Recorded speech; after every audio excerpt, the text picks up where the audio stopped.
My name's Paul Simmonds. I'm the CEO of the Global Identity Foundation. I was working for a nuclear fusion research project back in the early 90s, the early days of the internet, and the request was to connect an experimental nuclear fusion reactor to the nascent internet. So we had to design and write our own firewalls from scratch because we couldn't buy them. So we came up with this model called the onion skin model, with security increasing at every layer of the onion skin, and a firewall which was actually a Sun 5 with a TCP/IP toolkit at every layer. And the rest, as they say, is history. You know, I've done roles as global CISOs for major corporations, and you know, that's a lot of people management. Today, it's very much about interesting the industry in what the future of identity should look like. So critically important that we get the future right, because it's the only way we're going to stop the bad guys from getting better than we are, which is what they're doing at the moment. So our take is that as an industry, we're fighting a losing battle. The bad guys are winning, and the bad guys are doing it better than we are getting better.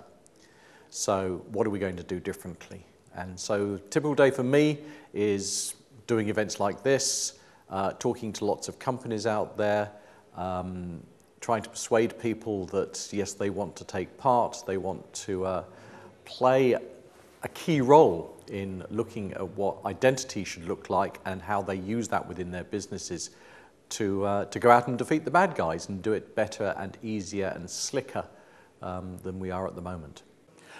So the best bits are I get to be my own boss. Along with the other people involved in the leadership of the project, I get to set the agenda and drive what we do on a day-to-day basis. The bad bits, compared to being a CISO, so when I was CISO of AstraZeneca, I had a $100 million budget, I had a team of 80 plus people working for me. I could set the direction, I could say, make it happen, and we could go out and spend money and make it happen. The boot's a little bit on the other foot in my day-to-day role currently. We're having to go out and ask people for money. We're having to persuade people they'd like to help us in this endeavor. And we don't have any major resource in terms of 80 people to go out and do the work for us. So as well as being CEO, it also means that I'm general dog's body along with everybody else.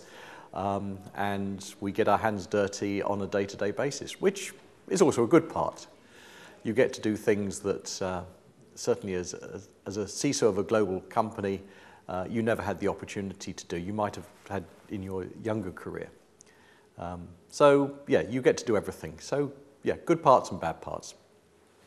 So in terms of researching the industry, obviously there are some great industry forums out there, and most of it's online. So Google is your friend as your starting point. The industry forums, obviously the IISP is a great place, especially if you're starting out. Great wealth of experience there. I helped co-found a thing called the Jericho Forum, which is looking at how we operate without perimeters. Everyone says the border has gone, finally. It's taken 10 years for the industry to wake up to that fact, but there's a great wealth of material that we've published out there, most of it for free.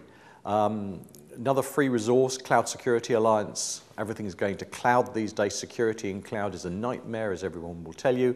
So again, the Cloud Security Alliance, a huge wealth of free information you can just go and download. So ultimately, if you're starting out, I'd say that the key things you want to understand, if anything else, is the nasty questions to ask. What do you ask a vendor to differentiate, their product from someone who is telling you that their product does exactly the same thing? So if you're making decisions about what I should implement for my business, then yeah, resources of information that tell you those nasty questions to go out and ask the vendors, to go out and ask your business so that you can make good business decisions, buy good products, implement good solutions. On one hand, I'd say just do it.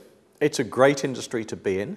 If you're in the IT industry already, or you're in the security industry and you want to move across, it probably is the most fast-moving of all the sort of technical industries out there. So it's a great place to be.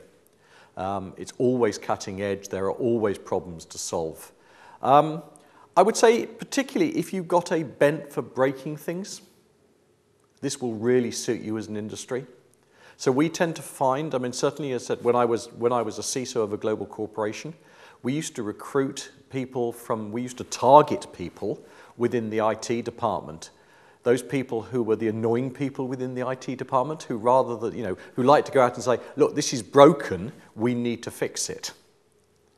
And if you're in delivery, you're seen as sort of the square peg in the round hole. Well, those are the people I wanted. I wanted people who could say, let me go and try and break it. Let me go and see the way this isn't going to work as advertised, and then let's work on fixing that. So it's not just about breaking, it's about fixing it. But you need that mentality. So if you've got that particular mentality, then definitely this is the industry for you.